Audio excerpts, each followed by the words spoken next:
Assalamu alaikum, students. How are you? Well, I'm fine, thank you. We were talking about advertising in mass communication. And we were just making a study from where this advertising got a formal shape. We had in our record that it was in the beginning of the 18th century, somewhere in 1704, newsletter coming out from Boston.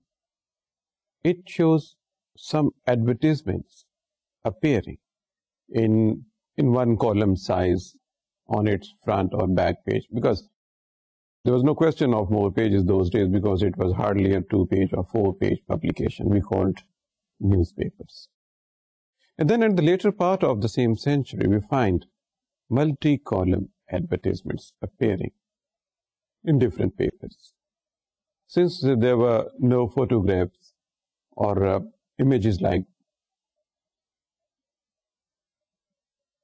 the advertisements were based merely on text. The maximum the advertisers could do was to have a different font size, different type styles, and the placement of the ad at the various points on the page. That was the maximum they could do to display something, display an advertisement, obviously. Not like these days where you have colors and photographs and glamour attached to the advertising. We will talk about this when we will come to the electronic media. We would continue talking on advertising when we will be coming on radio and television, because it would be incomplete talk when we would be talking on radio and television and not mentioning the advertising. An area much liked by almost every person in the family, and now the advertisements have assumed a shape where you cannot even live without. If there is no advertisement in the program in a, say, over a period of 2-3 hours, one feels as if something is missing, because they have their own charm besides other things. But the advertising was not taking a very formal shape in the first 150 years of their start from the beginning of the 18th century. It was in the middle of the 19th century, then we find that some regular people appearing for the purposes of getting advertisements in newspapers. And in the last quarter of the 19th century, they assumed the term of advertising agents. We named quite a few who in fact started very formally having to play a role of a middleman. But it was between individual newspapers and individual producers, manufacturers, the people who wanted advertisements of their product to appear in various papers. Still, there was not a highly formalized sector. These agents continue working on commission basis. They would charge some money for helping the people, the manufacturers, that advertisements of their products would appear in different papers. And for playing this role, they would charge a little commission, just like the dealers in any other area would do. They would also do like this. They were called advertising agents. It was only in the beginning of the 20th century when the Association of Newspapers in most part of the world, they recognized these agents as regular agencies. The word agency was not used. The word agency was used in the 30s when the agents were called advertising agencies, because by this time they had establishments of a nature which you could term as a company, not as an individual. So it was there that advertising agencies came into being.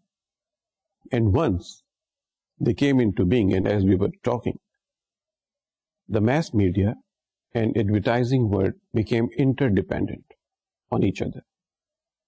There is no concept of mass media these days if there is no advertising, if there are no advertisements available. And there is no concept of having a advertising sector or advertising industry without mass media. So you can think of the situation when we'll say the both are part of a same entity. We call it mass communication. Advertisements are also meant for masses, and what appears in the print or what you hear on radio and television is also meant for masses. So it's part of mass communication, a very essential part of mass communication. That is why we are devoting some time to these topics. But about the advertising, the nature of mass communication is a little different because it is particularly more about a product or services provided by the people who want these products or services be told to the masses. In communication, we have more about information and education and all those things which are concerned with the mass communication. But in the case of advertising, the slight difference is that it is more concerned about the promotion of ideas, images, and obviously the products, the services they are provided. For instance, the banks, they provide services. They are from the services sector. Like shipping agencies, they are providing their services. Whereas in the consumer goods and other goods, machinery goods, in the luxury goods, it's a case of products. They are talking about products. But we are concerned about their appearance in the mass media and its impact on the people. In the beginning of the 20th century, there was a debate. Should the advertisement base on reasoning? Why an ad about a product? What reason should be attached so that people should buy the product? Or more emphasis should be given to atmosphere to attract people for the product? As perhaps was obvious, the reason why in this debate was defeated. In reason why people were explaining more about the product. For instance, and as was the case, it was a toothpaste which was made a test case. Well, one school of thought was in the area of advertising that we should talk more about toothpaste and we should tell people all the properties of the toothpaste and what useful it is for the people. Whereas the other school of thought, which was more about creating an atmosphere, was that it should be glamorous. It should attract people, not only because of by mentioning what use they can make of this toothpaste, but also an environment which should attract people. And as I said, it was obvious that the reason why school of thought did not prevail. The psychologists who were involved in this debate, they also sided with the atmosphere. And now, what advertisements you see on print media or on television, you would find that more an atmosphere is created for the promotion of, for instance, good faces. You create an atmosphere. For instance, you create a set which is glamorous. You find cheering colors. You find an overall cheerful atmosphere to attract people to a product. And people are attracted. The studies conducted later on, they said advertising could change needs and desire. When you are doing more on the atmosphere, you are in fact in a position to help people think, change their needs and desire. For instance, If a very pretty face is having an ice cream, you see the person having an ice cream, you are attracted, and people may think that they should also go for the ice cream. It has enormous influence on the people in various forms. ہماری تھوڑی سی گفتگو جو تھی وہ تشنا رہ گئی تھی، لیکن ہم اس گفتگو کو جاری رکھیں گے ایڈورٹیزمنٹ کے بارے میں جب ہم بات کرتے ہیں، کیونکہ ایک بہت بڑا ایریا ہے. پھر اس کے بارے میں ٹیکسٹ بکس آنا شروع ہو گئی، اور سرپرائزنگلی جن لوگوں نے ٹیکسٹ بکس لکھی ان میں زیادہ تر سائیکالوجسٹ شامل تھے. جب انہوں نے دیکھا کہ اتنا بڑا ایریا جو ہے وہ سامنے آ رہا ہے، تو بہت سارے ایکسپرٹس نے اس کے اوپر کتابیں لکھنی شروع کی. اور اس کے بعد جیسا آپ نے ذکر کیا تھا تھوڑا سا، اس کی گروتھ اتنی زیادہ ہوئی کہ بہت سارے اسکولوں میں، کالجز میں، یونیورسٹیز میں تقریباً ریگولر کورسز آنا شروع ہو گئے. پھر اس کے اوپر کرٹیسزم شروع ہو گیا. ایڈورٹائزنگ کے اوپر لوگوں کا سب سے بڑا کرٹیسزم یہ تھا کہ اشتہارات کچھ غیر ضروری حد تک لوگوں کی خواہشات کو ٹیلر کر رہے ہیں، لوگوں کی خواہشات کو اجاگر کر رہے ہیں.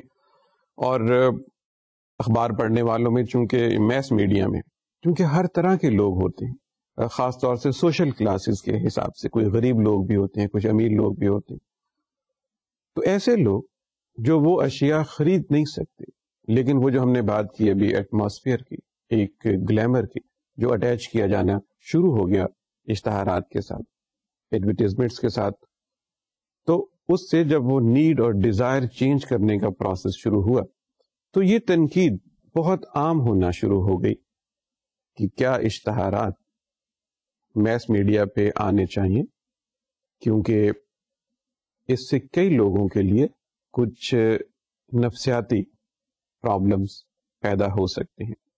لیکن یہ بحث ہوتی ہی گئی، اس کا نتیجہ اسٹوڈنٹس کچھ نہیں نکلا. ابھی بھی یہ بحث ہوتی رہتی ہے کہ جو اشتہارات ہیں، جس طریقے سے وہ جتنے گلیمر کے ساتھ وہ دکھائے جاتے ہیں اور جتنا وہ اٹریکٹ کرتے ہیں، جیسا بھی ہم نے کہا کہ اگر 2-3 گھنٹے کی نشریات میں کوئی اشتہار نہیں آئے تو آپ کو لگتا ہے کہ کوئی چیز مسنگ ہے. اٹریکشن کا یہ عالم ہے اشتہارات کی. اور آپ دیکھتے بھی ہیں کہ بعض اوقات اشتہارات جو ہیں وہ اتنے دلچسپ ہوتے ہیں کہ دوسرے پروگراموں پہ بھی وہ بازی لے جاتے ہیں. جیسے انور مقصود کی ایک چھوٹی سی ایک لائن ہے کہ چل رہے تھے اشتہار اچھے بھلے، ایک ڈرامہ آن ٹپ کا خام خواہ. یعنی بعض اوقات اشتہارات کی جو کشش ہے وہ اتنی زیادہ ہوتی ہے کہ آپ سمجھتے ہیں کہ یہ جو بیچ میں ڈرامہ آ گیا ہے، ایک خشک سا ڈرامہ چلنا شروع ہو گیا، یہ اگر نہیں آتا تو زیادہ بہتر تھا. لیکن یہ بحث جو ہے یہ کنکلوڈ نہیں ہو سکی، آج بھی جاری ہے. کچھ لوگوں کا خیال ہے کہ اشتہارات جو ہیں اتنے گلیمرس نہیں ہونے چاہیے تاکہ یہ کسی طرح کی کوئی سائیکولوجیکل پرابلم کریٹ نہ کریں. لیکن چونکہ بحث جو ہے وہ ختم نہیں ہے، اس لیے وہ اپنی نہج پہ قائم ہے اور زیادہ سے زیادہ اس میں گلیمر کا ایلیمنٹ آتا جا رہا ہے. اور وہ لوگ جو یہ استطاعت نہیں رکھتے ان اشیاء کو خریدنے کی، لیکن ان اشتہارات کو دیکھ سکتے ہیں، ان کے ہاں ایک ذہنی کانفلکٹ بہرحال ضرور ہے. اگر کسی شخص کا بچہ کسی ایسی چیز کی خواہش کر بیٹھے اشتہار دیکھنے کے بعد، کوئی کھانے کی چیز ہے، کوئی استعمال کی چیز ہے، کوئی کھلونے کی چیز ہے، اور وہ شخص اس کو وہ چیز نہ لے کر دینے کی پوزیشن میں ہو، تو وہاں پر ایک نفسیاتی الجھن کا پیدا ہونا ناگزیر بات ہے. جیسا ہم نے کہا کہ یہ بحث جو ہے یہ ماہرین کے درمیان جاری ہے، ابھی اس کا کوئی اختتام نہیں ہوا. دیکھیے کیا اس کا انجام ہوتا ہے. اشتہار کی دنیا میں بہت اٹریکشن دیکھی گئی. جو مینوفیکچررز تھے، جو لوگ سروسز پرووائڈ کرتے تھے اسٹوڈنٹس، انہوں نے یہ دیکھا کہ اشتہارات کے آنے سے ان کی پروڈکٹ کی پروموشن بہت زیادہ ہو جاتی.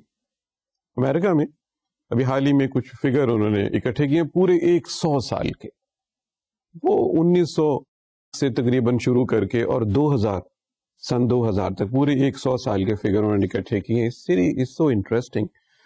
ان کی یہ فائنڈنگ ہے کہ سن 1900 کے لگ بھگ جو اشتہارات کا بزنس تھا یہ تھا 0.5 بلین. آپ یوں سمجھیے کہ $500 ملین، $50 کروڑ. $50 کروڑ کے لگ بھگ سالانہ بزنس تھا اشتہارات کا میس میڈیا کے اوپر ساری کیمپینز کرنے کے بعد. اور 100 سال کے بعد سن 2000 میں امریکہ میں جو اشتہارات کا سالانہ بزنس تھا وہ $236 بلین سال کا. کئی غریب ملکوں کا سالانہ بجٹ اسٹوڈنٹس شاید اس سے کم ہوتا جتنا اشتہارات کا بزنس ہو. اس سے اندازہ ہوتا ہے کہ اشتہارات کی دنیا میں کتنی انویسٹمنٹ ہو چکی ہے، کتنے لوگوں کے لیے جابس پرووائڈ کیے جا چکے ہیں. جب ہم جابس کی بات کرتے ہیں تو یہاں یہ بتانا اسٹوڈنٹس ضروری ہے کہ اشتہارات کی دنیا میں جس طرح اخبارات کی دنیا میں یا میس کمیونیکیشن کے کسی بھی ایریا میں مخصوص نوعیت کے جابز اویلیبل ہوتے ہیں، اسی طرح اشتہارات کی دنیا میں مخصوص نوعیت کے جاب جیسے ڈیزائنرز کے لیے، جیسے کاپی رائٹرز کے لیے، جیسے جن کی آواز اچھی ہے ان کے لیے، اور جو لوگ ویژولائز کر سکتے ہیں، جو ویژولائزرز ہیں ان کے لیے، اور ڈائریکٹرز کے لیے جو پروگرام کو ڈائریکٹ کر سکتے ہیں جیسے ویژول بنانے کے لیے. بالکل اسی طرح جس طرح کوئی چھوٹی سی ڈاکومنٹری بنانی ہے اور آپ کو پورا ایک ایسا سٹاف چاہیے، جیسے کیمرہ کے لوگ چاہیے، وائس کے لوگ، لائٹس کے لوگ، سیٹس کے لوگ، ڈیزائننگ کے سارے ایریاز کے لوگ، ایڈیٹنگ کے لوگ، یہ سارے لوگ ان کی جابس ریگولر بیسس پہ پوری دنیا میں ایڈورٹائزنگ ورڈ جو ہے وہ ان کو آفر کرتا ہے. اس سے اندازہ ہوتا ہے کہ کئی لاکھ لوگ جو ہیں پوری دنیا میں، پاکستان میں بھی اور ساؤتھ ایشیا کے بہت بڑے ایریا میں، کیونکہ یہاں پہ جو کنزمپشن ہے وہ بہت ہائی ہے، جو نمبر آف کنزیومرز ہے وہ بہت ہائی ہے. جہاں پہ بھی کنزیومر زیادہ ہوں گے وہاں پر ایڈورٹائزنگ کا ایریا زیادہ ہوگا، وہاں پر ایڈورٹیزمنٹ کا آپ دیکھیں گے کہ والیوم زیادہ ہوگا. کیونکہ ایڈورٹیزمنٹ کا الٹیمیٹ یہ ہوتا ہے کہ اس کے کوئی یوزر بھی تو ہوں، وہاں پر اشتہار دیا جائے جہاں پر کچھ خریدنے والے ہوں. تو چونکہ ساؤتھ ایشیا میں بہت ہے، پاکستان میں بھی کنزمپشن بہت زیادہ ہے، تو ہمارے یہاں بھی یہ ایریا بہت ہے. جابس کی نیچر ایسی ہے کہ جو لوگ میس کمیونیکیشن میں کوالیفائی کرتے ہیں ان کے لیے بہت زیادہ اپرچونٹی ہوتی ہے کہ وہ ایڈورٹائزنگ، جیسے کاپی رائٹنگ، کاپیز لکھنا اشتہارات کے لیے، اس طرح ویڈیو پروڈکشن میں بہت سارے ایریاز ہیں جہاں پر جو ہے obviously جب اتنی ہیوج پروفیٹیبلٹی کا ایک ایریا ہے تو وہاں پہ انویسٹمنٹ کا عالم بھی بہت زیادہ ہوگا. اس کے علاوہ یہ منافع کے علاوہ ہم دیکھتے ہیں کہ جب اشتہارات کی دنیا بڑھی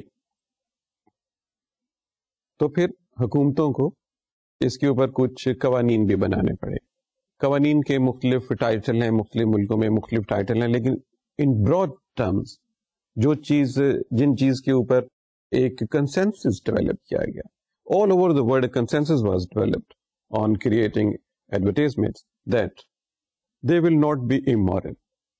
They will not create any difference on the basis of ethnicity, languages, racism, caste, tribe, اور کوئی ایسی چیزیں اس میں نہیں لکھیں گے which goes against the society, against the cultural values, against the country and against the foreign affairs of the country.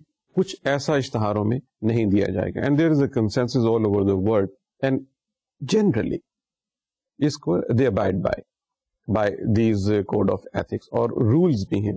For instance جیسے پاکستان میں ایک لا ہے اشتہاروں کے بارے میں کہ آپ تمباکو نوشی کے اشتہار نہیں دے سکتے. بہت لمبی کیمپین کے بعد یہ لیجسلیشن ہوئی پاکستان میں اور پھر قانون بن گیا اینٹی ٹوبیکو. اشتہارات کے معاملے میں آپ اس کا ایڈ نہیں دے سکتے. اسی طرح اور بہت ساری چیزیں ایسی آ گئیں کہ جیسے سویڈن میں انہوں نے ایسے اشتہار بین کر دیے جس کے اوپر اونٹ کے اوپر بچے کو بٹھا کے اور کسی چیز کی مشہوری کی جا سکتی تھی. پھر ایک لا بنا کہ آپ ایسا نہیں کر سکتے اور مختلف ملکوں میں ایسے قوانین بنتے گئے. تو ایڈورٹیزمنٹ کا ایریا ایسا ہے اسٹوڈینٹس جس میں ہم یہ دیکھتے ہیں کہ قوانین انٹروڈیوس کروائے گئے اور یہ کوشش کی گئی کہ اب اشتہارات کی دنیا جب وہ میس میڈیا کا حصہ بنے تو آلموسٹ انہی ایتھکس کو پریکٹس بھی کرے جس کو in general mass media practice کرتا ہے. تو یہ تو اسٹوڈنٹ بات تھی اس چیز کی کہ جب ہم اشتہارات کی بات کرتے ہیں تو وہ چیز تشنا نہ رہ جائے. مگر یہ ٹاپک اتنا زیادہ ہے کہ اس کے اوپر ہم، یہ تو پرنٹ میڈیا کی حد تک تھا، اس کے اوپر ہم بات جو ہے جاری رکھیں گے اسٹوڈنٹ جب ہم الیکٹرانک میڈیا کی بات کریں گے. اور آج جس موضوع پہ ہم بات کریں گے اسٹوڈنٹ وہ بالکل مختلف ہے. ہم لوگ بات کرتے آئے ہیں پرنٹ میڈیا کے جنم لینے کی، the emergence of print media, the growth of print media, the introduction of news papers, magazines, books, their impact on the society, industrialization of mass media, and the role of different technologies in the promotion of news media. یہ ساری باتیں ہم کرتے آئے ہیں اور ہم نے پھر یہ بھی دیکھ لیا کہ ساتھ ہی ساتھ اور کون سی چیزیں پرنٹ میڈیا کے ساتھ آئیں. اور لاسٹ ہم نے یہ دیکھا کہ the area of advertising also moved along with the mass media. لیکن آج جس ٹاپک پہ ہم بات کریں گے یہ تھوڑا سا ڈفرینٹ ہے، لیکن اس کا تعلق آپ دیکھیں گے کہ میس میڈیا کے ساتھ بالکل ایسے ہی ہے جیسے اور مختلف چیزوں کا ہے. آپ نے شاید سنا ہو ایک لفظ ہے رینیسانس. رینیسانس آپ نے یہ لفظ سنا ہوگا، فرینچ ورڈ. لفظی مطلب تو اس کا یہ ہے کہ ریوائول، اور as a dictionary says rebirth. Renaissance, renaissance بھی نارمل کہہ دیتے ہیں انگریزی میں ایسے کر کے، but is a French word. اس کا ساؤنڈ جو ہے وہ رینیسانس کے طور پہ. What is this? It's very interesting. Renaissance کا مطلب یہ ہے، جس سینس میں ہم لوگ اس کو بات کرتے ہیں، جس سینس میں ہسٹری میں ہم اس کو دیکھتے ہیں، کہ کچھ ایسی باتیں اسکالرلی جو پرنٹنگ کے وجود سے آنے سے پہلے اور انڈسٹریل پروسیس کے شروع ہونے سے پہلے اور یورپ کے اندر ایک انارکی کی سچویشن پیدا ہونے سے پہلے اسکالرز نے کہیں، پھر وہ کہیں کھو گئیں، تاریخ کے واقعات میں وہ کھو گئیں. اور دوسرا یہ کہ جو چرچ ہے اس کی ڈومیننس آنی شروع ہو گئی، اور جو سوسائٹی تھی وہ ایک کنزرویٹو سوسائٹی کی شکل اختیار کرتی چلی گئی، اور قدامت پسندی جسے ہم کہتے ہیں کہ، اور پھر سوسائٹی ریجڈ ہوتی چلی گئی. بس وہ جو خیالات لوگوں کے بن گئے وہ ریپیٹ ہونا شروع ہو گئے. 100 سال، 200 سال، 300 سال، 400 سال، بس وہی باتیں ہونی شروع ہو گئیں. اور چونکہ ایک بادشاہت کا نظام تھا وہ قائم رہا، تو بادشاہت اور چرچ کے ملاپ سے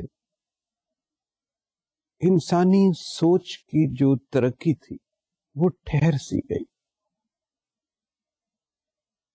جو جیسے ہمارے ایک بات بڑی مشہور ہے کہ بعض جو حکیم ہیں وہ اپنی زندگی میں اتنی انہوں نے محنت کی، ریسرچ کی، کچھ چیزیں پتہ کی، لیکن وہ کسی کو بتا نہیں پائے اپنی زندگی میں، اور پھر وہ مر گئے. اور ان کے مرنے کے ساتھ ہی وہ جتنی بھی ان کے پاس تجربات کا ایک نچوڑ تھا وہ بھی ختم ہو گیا. جیسے کامن سی ایک بات کی جاتی ہے، کچھ اس سے ملتا جلتا سسٹم پریویل کرتا رہا. جب یہ زمانہ رینیسنس سے پہلے کا جب ہم دیکھتے ہیں تو یہ زمانہ ہے کوئی 14ویں صدی سے لے کے 16ویں صدی تک کا. اس زمانے میں یہ اس کا آغاز کیسے سے ہوا کہ فریڈرک، کنگ دا فریڈرک، اٹلی میں جب روم کی سلطنت تھی، کنگ فریڈرک جو تھے آلموسٹ 1250، اس کے لگ بھگ ان کا انتقال ہو گیا. اور اس کے بعد اٹلی کی سلطنت کو سنبھالنے کا نظام نہیں بن سکا. وہ سلطنت ویک ہوتی چلی گئی، وہ ٹوٹنا شروع ہو گئی، اس کے کچھ حصے بننے شروع ہو گئے، کوئی 3-4 اس کے الگ الگ سے حصے بن گئے. سارے اٹلی کے اندر تھے مگر اپنی اپنی ان کی حکومتیں. وہ کیا، وہ جو کائے غالب نے کہ ملتیں جب مٹ گئیں اجزائے ایمان ہو گئی. بس کچھ ایسی سچویشن وہاں پہ پیدا ہو گئی. اور ساتھ ہی ساتھ یورپ کے باقی حصوں میں بھی جسے کہتے ہیں کہ کمپارٹمنٹس بننے شروع ہو گئے. جو حکومت کا ایک جو رٹ تھی وہ کمزور سی ہونی شروع ہو گئی. ان دا مین ٹائم جب ہم دیکھتے ہیں اسٹوڈینٹس، یہ وہی زمانہ ہے جب پرنٹنگ دنیا میں انٹروڈیوس کروائی گئی. اٹ از جسٹ اے کو انسیڈنس. ایسا نہیں ہوا کہ یہ کوئی بڑا دیکھا بھالا پروگرام تھا کہ جو ہی حکومتیں کمزور ہوں گی تو پرنٹنگ دنیا میں آ جائے گی. ایسا نہیں ہوا. اتفاق کی بات ہے کہ جن دنوں پرنٹنگ کا انوینشن ہوا, پرنٹنگ وجود میں آئی, انہی دنوں میں یہ ڈیٹیریوریشن بھی ہونی شروع ہو گئی. اس ڈیٹیریوریشن کے نتیجے کے طور پہ یورپ میں ایک موومنٹ چلی, اسے کہتے ہیں ہیومنسٹ موومنٹ. ہسٹری میں اس کا نام ہے ہیومنسٹ موومنٹ. اب یہ کیا ہے؟ جن لوگوں نے ہیومنسٹ موومنٹ میں حصہ لیا یہ وہ لوگ تھے جو اس بات پہ بلیو کرتے تھے کہ ہر انسان کی اہمیت ہوتی ہے, ہر انسان کو اس کی صلاحیت کے حساب سے پرکھا جانا چاہیے. یہ جو دنیا میں ایک کنزرویٹونیس کے نام پہ یہ جو سسٹم چل رہا ہے کہ ایک بادشاہ ہے, صرف وہ سوچے گا اور اس کے ارد گرد کے کچھ لوگ سوچیں گے اور باقی کے سارے لوگ جو ہیں وہ کائنات کے بارے میں سوچنے کے عمل سے فارغ ہو جائیں اور بالکل ایک محکوم رعایا کے طور پہ زندگیاں گزاریں, اور جس کو چرچ کی سپورٹ بھی حاصل تھی. چرچ کا ذکر جیسے ہم نے پہلے بھی ایک دو دفعہ کہا ہے اس لیے کرتے ہیں کہ چونکہ یہ کیمپینز مغرب میں بنی اور مغرب سے نکل کے یہ ساری دنیا میں آئیں سامنے, اس وقت چونکہ مذہب کے لحاظ سے چرچ کی وہاں پہ ہولڈ بڑا اسٹرانگ تھا, اس لیے ہم چرچ کا ذکر کرتے ہیں. چرچ کا اس کنزرویٹونیس کے اوپر بھی بڑا ہولڈ تھا. چرچ کا بھی یہی خیال تھا, پادریوں کا اور ان کے آگے کلیرکس کا, کہ جو بات انہوں نے کہہ دی ہے it is a last word, اب کسی کو مزید سوچنے کی ضرورت نہیں. مثلا جو ارسٹوٹولین زمانے کی فلسفیز چلتی تھیں اور وہ جو کنزرویٹو لوگوں کے ہاتھ میں تھیں, مثلا ان کا یہ خیال تھا کہ سارے چاند ستارے اور سورج ہیں یہ زمین کے گرد گھومتے ہیں, اور ان لوگوں کا خیال تھا کہ اس کے اوپر کسی کو سوچنے کی ضرورت نہیں ہے, بس اب یہ بات طے شدہ ہے. اس کے بارے میں کوئی لاجک لے کے آنا, کوئی اس میں میتھمیٹکس کو شامل کرنا, اس کی اور توجیحات ڈھونڈنی, اس کے اوپر مزید کام کرنا ہے, بیکار بات ہے. لوگوں کو چاہیے کہ وہ کام کریں جو حکومتیں ان سے کہیں اور بس اور سوچنے کا عمل چھوڑ دیں. اس جو ٹھہراؤ کا ایک عالم تھا, یہ جو ایک انرشیا سا وہاں پہ پایا جاتا تھا, اس کے اگینسٹ اسی زمانے میں جب یہ حکومتیں کمزور ہوئیں یورپ کے مختلف حصوں میں, تو ایک موومنٹ چلی جس کا نام تھا ہیومنسٹ موومنٹ. اور جن لوگوں نے اس تحریک میں حصہ لیا, ابھی ان کے نام آپ کے سامنے ہم لیں گے, ان کا یہ خیال تھا کہ یہ جو ایک جمود کا عالم ہے ایسا نہیں ہونا چاہیے, اور یہ اس وقت تک نہیں ختم ہوگا جب تک ہم کسی انسان کو اس کی خوبیوں, خرابیوں, صلاحیتوں کے حساب سے اس کو وزن نہیں دیں گے. اگر کوئی انسان سوچنا چاہتا ہے تو ہم اسے یہ موقع دیں کہ وہ سوچے, اور اگر کوئی انسان کہنا یہ چاہتا ہے کہ مذہب کی کہی ہوئی یہ بات غلط ہے اور میں یہ ثابت کر سکتا ہوں کہ یہ غلط ہے, تو اس کو یہ موقع ملنا چاہیے کہ وہ یہ بات کرے.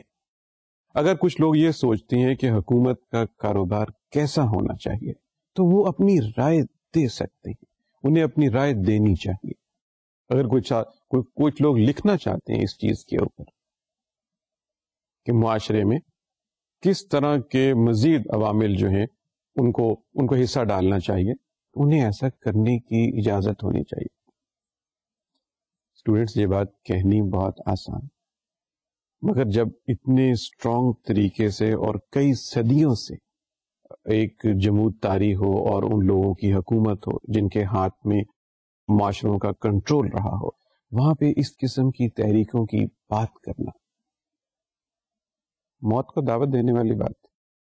لیکن ایسا ہوا, وہاں پہ ایسے لوگ جو تھے وہ پیدا ہوئے اور انہوں نے اس موومنٹ کو نہ صرف وہاں پہ اسٹرانگ کیا بلکہ اس کو پرموٹ کرنے کے لیے بھی انہوں نے بہت جدوجہد کی, اور بہت سارے ایسے نظریات کو ختم کرنے میں وہ کامیاب ہو گئے جن کے بارے میں پہلے یہ خیال تھا کہ اس کے اوپر بات نہیں ہو سکتی.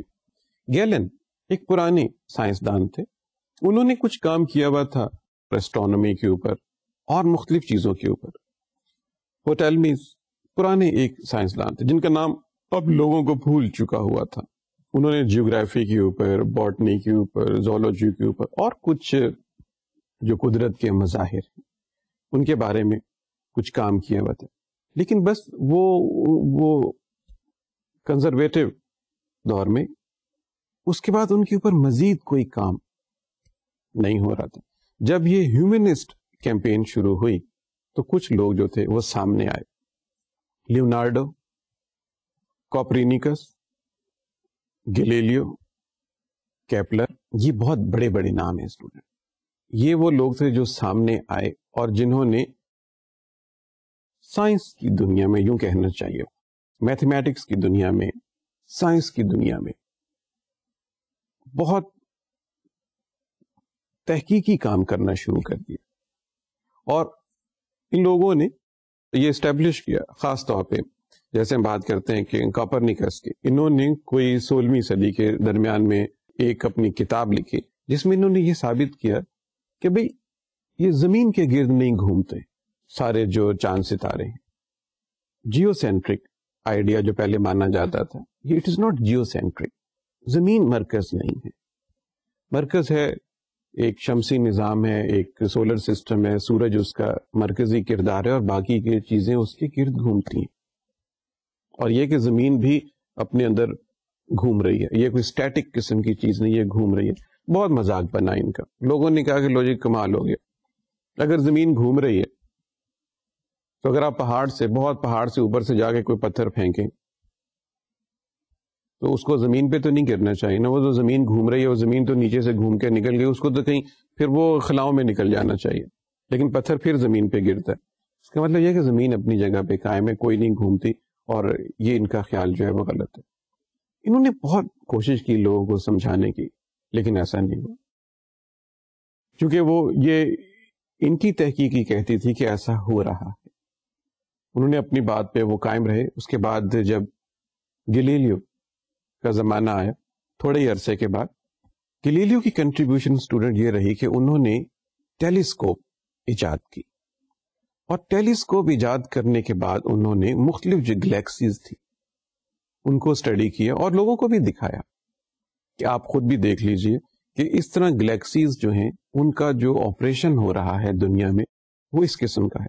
مقصد ان لوگوں کا یہ تھا کہ وہ جو ایک جمود بنا ہوا ہے کہ انسان تحقیق نہ کرے، انسان بس اپنی جگہ پہ ساکت جامد ہو کے رہ جائیں، ایسا نہیں ہونا چاہیے. انسان کو سوچنا چاہیے کہ یہ کیا ہو رہا ہے، یہ کائنات میں یہ کیا چیزیں ہیں، یہ ایلیمنٹس کیا چیزیں ہیں، یہ ہوا کیا ہے، یہ ایلیمنٹس کیا چیزیں، مرکبات کیا چیزیں، مختلف مظاہر جو ہیں قدرت کے وہ کیا چیزیں، اس کے بارے میں سوچنا چاہیے. گلیلیو نے دوربین ایجاد کی اور انہوں نے دوربین کی مدد سے چیزوں کو دیکھنے کے بعد یہ کہا کہ کوپرنیکس نے اپنی جو کتاب لکھی تھی تقریباً 16ویں صدی میں، وہ باتیں صحیح ہیں کہ زمین مرکز نہیں ہے، یہ سورج ہے جس کی وجہ سے یہ ہوتا ہے. گلیلیو نے یہ بات، چونکہ ان کے پاس اس کا ثبوت تھا، جبکہ کوپرنیکس کے پاس اس کا کوئی ثبوت نہیں تھا، لیکن ان کے پاس ایک لاجک تھی کہ ایسا ہو رہا ہے. گلیلیو کے پاس تو ثبوت بھی تھا. اب جب انہوں نے ثبوت پیش کیا تو چرچ ان کے بہت خلاف ہو گیا. اس زمانے میں چرچ نے آرڈر کیا کہ گلیلیو کو ساری عمر کے لیے ہاؤس اریسٹ کر دیا جائے. Galileo was awarded the punishment of house arrest and all his life, rest of the life, Galileo was confined to his place. He died there. ان کو یہ سخت سزا دی گئی کہ ان کی اتنی جرت کیسے ہوئی کہ وہ ان خیالات کو چیلنج کریں سائنس کی بنیاد پہ جو مذہب نے یا چرچ نے جن کو اسٹیبلش کیا ہے، اور جو چرچ کہہ رہا ہے اور چرچ جس کو بلیو کرتا ہے، اس کے بارے میں ایک انسان اٹھ کے یہ کیسے کہہ سکتا ہے کہ وہ چیز غلط ہے جو ہم صدیوں سے مانتے آ رہے ہیں. گلیلیو کے بعد کیپلر جو سائنٹسٹ تھے وہ آئے اور پھر انہوں نے زیادہ وضاحت کے ساتھ یہ چیز ثابت کی کہ جو گلیلیو نے کہا تھا اور جو گلیلیو نے جو ثبوت دیے تھے وہ بالکل ٹھیک ہے. لیکن گلیلیو نے اپنی ساری عمر جو تھی وہ آپ یوں سمجھیے کہ قفس میں ہی گزاری. لیکن وقت نے ثابت کیا کہ وہ جو کیا ہے جو فیض نے کہا ہے کہ ہم نے جو طرز فقاں کی ہے قفس میں ایجاد، فیض گلشن میں وہی طرز بیاں ٹھہری ہے. بعد کے آنے والے وقتوں نے ثابت کیا کہ گلیلیو، کوپرنیکس اور کیپلر، ان لوگوں نے جو کام کیا سائنس کی دنیا میں وہی مستند ٹھہرا، وہی صحیح ثابت ہوا. اور بہت ساری 17ویں صدی میں اور 18ویں صدی کی بہت ساری سائنس کی ایجادات کی بنیاد یہ والے نظریات بنے جو ان لوگوں نے، جو ہم نے جیسے آپ سے کہا کہ ہیومنسٹ موومنٹ کا یہ حصہ بنے، اور یہ اس موومنٹ کا حصہ بنے جس نے سامنے آ کے یہ کہا کہ وہ کیا ہے کہ میں نہیں مانتا، میں نہیں جانتا. جمود کے معاملے میں انہوں نے یہ بات کہی، قائم رہے، اور بعد کے واقعات نے، حالات نے، جو ڈیولپمنٹس ہوئی، انہوں نے they proved that these people who were working for this humanist movement and who in fact were not victim to this inertia which was created by the church and the orthodox people and the conservativeness of the time, they stood firm. And later on, all the inventions, most of the inventions in the 16th century, in the 17th century, in the 18th century, and later on, they were all based on the work done by these great people. Science کی دنیا میں ان لوگوں کو کوئی challenge نہیں کر سکتا کہ ان کی جو تحقیقات تھیں وہ ایسے ہی صرف کہنے کی حد تک تھی. They proved it to the world. صرف سائنس کی بات نہیں تھی، ہیومنسٹ کیمپین میں اور بھی لوگ شامل ہوئے، جیسے لٹریچر کی دنیا میں جو ہیومنسٹ تھے انہوں نے بہت زیادہ کام کرنا شروع کیا. جیسے جوزف ویب ایک نام ہے، انہوں نے ٹیکسٹ بک بنائی جو لیٹن لینگویج سے بہت سارے فریزز لے کے دوسری زبانوں میں انہوں نے استعمال کیے اور ان کو میننگ فل بنایا اور بتایا کہ یہ اس طریقے سے اس بات کا یہ معنی ہے. آج بھی آپ دیکھیں گے کہ بہت سارے لیٹن ورڈ، جو لیٹن زبان تو ختم ہوتی جا رہی تھی because of those conservative times, Latin زبان میں بہت کام ہوا تھا، انہوں نے اس کو ریوائیو کیا، اس پہ تحقیق کی، اس کے معنی ڈھونڈے اور اس کو بہت ساری زبانوں میں لگائے. آج بھی آپ دیکھیں گے کہ انگریزی زبان میں، فرانسیسی زبان میں لیٹن ورڈز پائے جاتے ہیں جن کے بڑے بڑے معنی ہیں.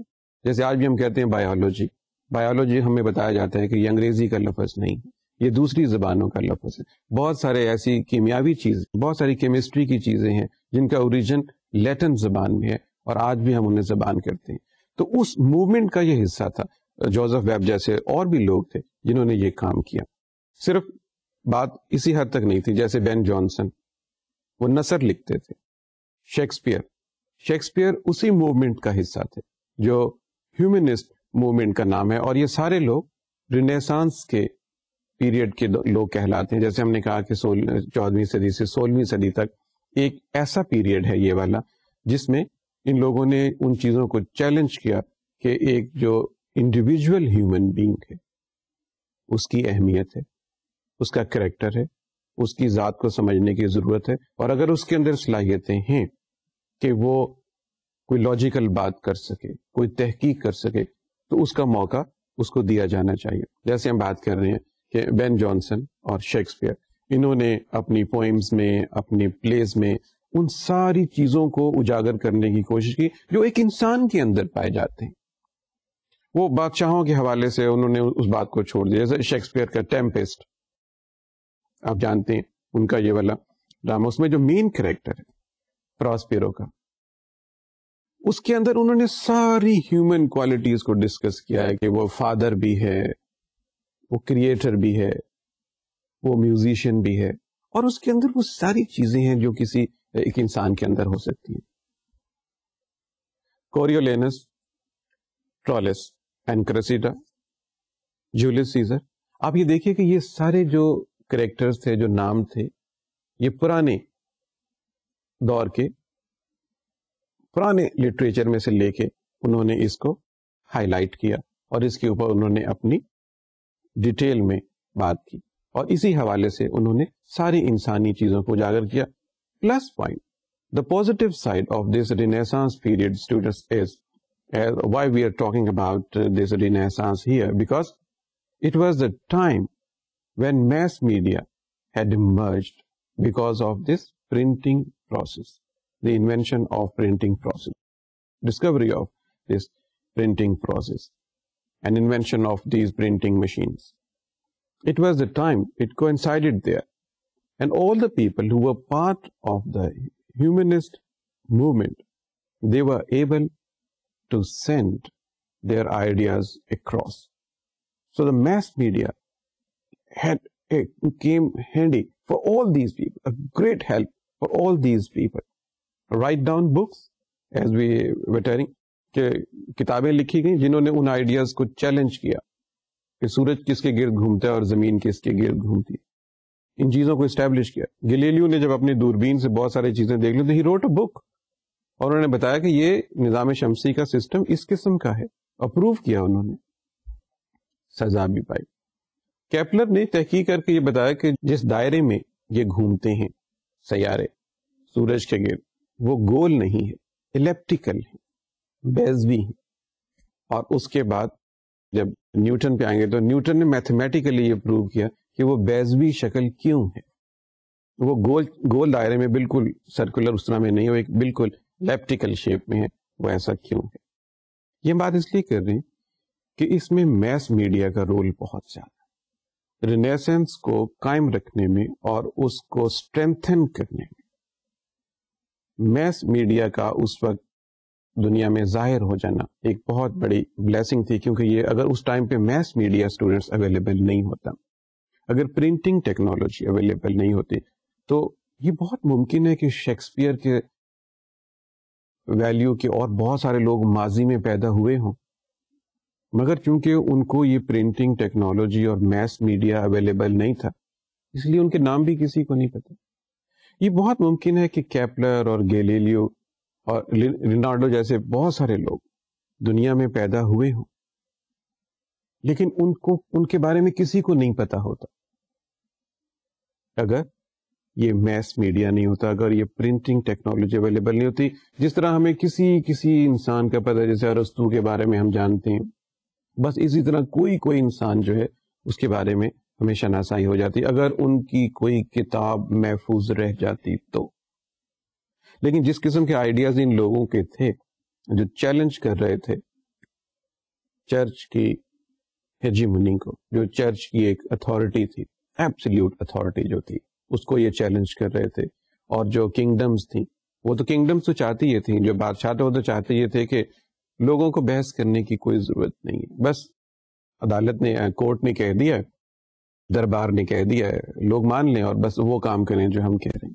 اس قسم کا ایک کئی صدیوں سے نظام بنتا چلا آ رہا تھا.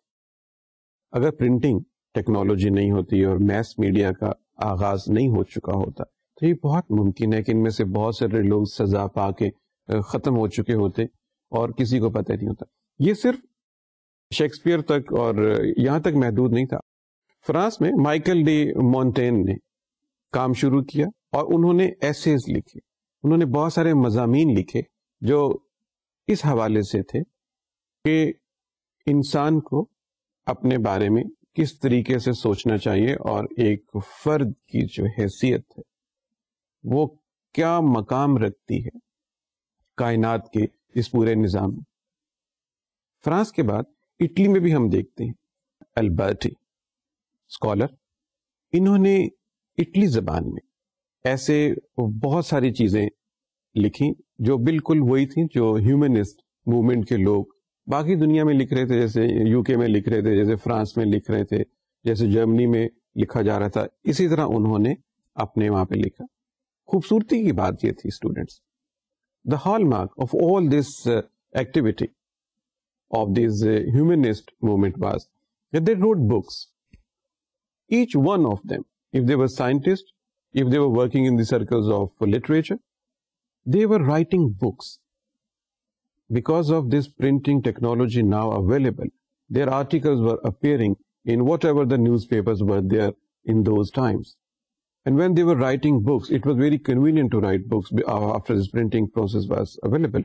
They were writing books and sending it to the people at some distance. اسی ریوائول میں ہم یہ دیکھتے ہیں کہ جب کچھ لوگوں کا یہ خیال ہے کہ رینیسنس کا ٹائم جو ہے وہ 16ویں صدی کے درمیان میں ہے، اور کچھ لوگوں کا یہ خیال ہے کہ یہ پیریڈ جو ہے یہ 17ویں صدی کے آغاز میں ہے. ایک چھوٹی سی اس میں یہ ڈیبیٹ جو ہے ہمیشہ چلتی رہتی ہے کہ کس پیریڈ کو ہم اس طریقے سے مارک کریں کہ ہم یہ کہہ سکیں کہ یہ رینیسانس کا آغاز ہے یا ویسے بھی. لیکن یہ بات طے ہے، اس کے اوپر سب لوگوں کا اتفاق ہے کہ رینیسانس کی وجہ سے ہی دنیا میں سائنسی انقلاب آیا، جسے ہم آج اس طرح سے کہتے ہیں سائنٹیفک ریولوشن کی جو ٹرم ہے اسٹوڈنٹ، یہ تو 1939 میں انٹروڈیوس کروائی گئی. 1939 میں سائنٹیفک ریولوشن کا نام یوز کیا گیا کہ جو چینجز آئیں، بہت تیزی کے ساتھ چینجز آئیں 16ویں صدی اور 17ویں صدی میں بیکاز آف دس رینیسانس. ایک سائنٹیفک ریولوشن نے جنم لیا. سائنٹیفک ریولوشن کیا؟ سائنٹیفک ریولوشن سے مراد تھی کہ انسان اپنے ارد گرد کی چیزوں کے بارے میں سوچنا شروع کریں. وہ یہ دیکھیں کہ اگر کوئی چیز ہل رہی ہے تو اس میں کوئی تحقیق کا عنصر ہو سکتا ہے کہ نہیں. پہلے تو یہ تھا کہ آپ اس پہ سوچیں ہی نہیں. تو جب یہ کیمپین اسٹرانگ ہوئی، یہ موومنٹ اسٹرانگ ہوئی، تو اس نہج پہ لوگوں نے سوچنا شروع کیا کہ یہ جو لائٹ آ رہی ہے سورج کی زمین پہ، یہ کیا چیز ہے؟ کیا ہم اس کو مینیپولیٹ کر سکتے ہیں؟ کیا ہم اس کے بارے میں اور سوچ سکتے ہیں؟ یہ جو سمندر سے طوفان اٹھ رہا ہے، کیا ہم اس کے بارے میں سوچ سکتے ہیں کہ یہ ایسا کیوں ہوتا ہے، اور کیا ہم اس کا کچھ چارہ کر سکتے ہیں؟ یہ ساری چیزیں بہت تیزی سے سوچی گئیں جب یہ موومنٹ اسٹرانگ ہوئی، اور اس دوران پھر بہت سائنسدان پیدا ہوئے. ان سائنسدانوں کی کنٹریبیوشن کے بعد، جیسے اگر ہم دیکھنا چاہیں کہ وہ لوگ جن کا بہت ذکر رہے گا، جیسے کہ ابھی ہم نے ذکر کیا کہ نیکولس کوپرنیکس جو فرینچ تھے، انہوں نے 1543 میں اسٹوڈنٹس ایک کتاب لکھ دی جس میں انہوں نے، جیسے ہم نے ابھی آپ سے کہا، کہ یہ ثابت کیا کہ جو موومنٹ ہے سیاروں کی اور سورج کی اور زمین کی، وہ کس ترتیب سے ہے. ہیلیو سینٹرک ہے، جیو سینٹرک نہیں ہے. زمین کے گرد چیزیں نہیں گھوم رہی بلکہ زمین از خود اس کے گرد گھوم رہی. اینڈریس ویسیلیس اس کے بعد کا ان کا ایک زمانہ ہے. انہوں نے یہ کیا، انہوں نے جو پرانے زمانے میں بایولوجی کے اوپر کوئی کام ہوا تھا وہ حاصل کر کے اس کے اوپر مزید کام کرنا شروع کیا. بلکہ انہوں نے پہلی دفعہ ایک مکمل انسانی ڈھانچہ انٹروڈیوس کروایا. پہلی دفعہ یہ کریڈٹ ان کے پاس ہے کہ انہوں نے تحقیق کر کے، ورنہ تو تحقیق کا کوئی سوال ہی نہیں پیدا ہوتا تھا کہ وہ انسانی جسم کے بارے میں زیادہ سوچنے کی ضرورت نہیں. انہوں نے سوچا اور ایک مکمل انسانی ڈھانچہ بنا کے بتایا کہ انسان کا مکمل ڈھانچہ اس قسم کا ہے، اس میں یہ اس طرح سے ہڈیاں ہیں اور باقی سسٹم اس میں اس قسم کے ہیں. اس کام کے لیے انہوں نے پھر انہوں نے کچھ، آپ یوں سمجھیے کہ ڈیڈ باڈیز لے کر ان کو بھی استعمال کیا. آپ اندازہ کیجئے کہ کتنا ری ایکشن ہوا ہوگا آرتھوڈاکس لوگوں کی طرف سے، کنزرویٹو لوگوں کی طرف سے، کہ آپ ایک لاش کو مسخ کر رہے ہیں، آپ ایک مردہ شخص کو تکلیف پہنچا رہے ہیں. لیکن انہوں نے اپنی بات پروو کرنے کے لیے جو ڈیڈ باڈیز تھیں، جن کے آپ یوں سمجھے جن کا کوئی وارث نہیں ہے، جو ویسے ہی پڑی ہوئی ہیں، جن کو آپ ویسے ہی بری کر دیں گے اور ختم ہو جائیں گے، انہوں نے اس طرح کی باڈیز حاصل کر کے یہ ثابت کیا کہ جو انسانی ڈھانچے کی بات انہوں نے کی ہے وہ کس حد تک صحیح ہے. ولیم گلبرٹ کا ذکر آنا بہت ضروری ہے. یہ ان لوگوں میں سے انہوں نے میگنیٹ کے بارے میں اور میگنیٹک باڈیز کے بارے میں دنیا کو بتایا کہ میگنیٹ کیا چیز ہے، اور انہوں نے اشارہ دیا کہ زمین بجائے خود ایک بہت بڑا میگنیٹ. گلیلیو کا ذکر جیسے ہم نے کیا کہ انہوں نے دوربین ایجاد کی، اور دوربین ایجاد کرنے کے بعد انہوں نے یہ پروف کیا کہ جو باتیں پہلے کہی گئی تھیں اور جو لوگ مانتے نہیں تھے، جب ہیومنسٹ موومنٹ شروع ہوئی اور زمین اور تاروں کی گردش کے بارے میں جو بات کہی گئی لوگ نہیں مانتے، انہوں نے پروف کیا اپنی دوربین ایجاد کر کے. اس پہ بھی انہوں نے تحقیق کی ہوگی کہ اب آپ دیکھ لیجئے کہ یہ مظاہر کیا.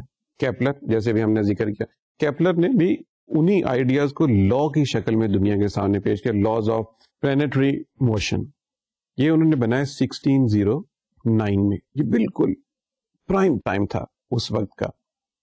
اس کے بعد اینٹونی لیوین ہوک نے خوردبین ایجاد کی, مائکروسکوپ ایجاد کر کے انہوں نے دنیا کو دکھایا کہ انسانی خلیے, یعنی جسے ہم کہتے ہیں ہیومن سیلز جو ہیں وہ کس طرح سے ہیں. اور اس کے بعد بایولوجی کی دنیا میں اتنا زیادہ کام ہوا اسٹوڈینٹس کہ آپ دیکھ سکتے ہیں کہ میڈیسن کے ایریے میں بات کہاں سے کہاں چلی گئی.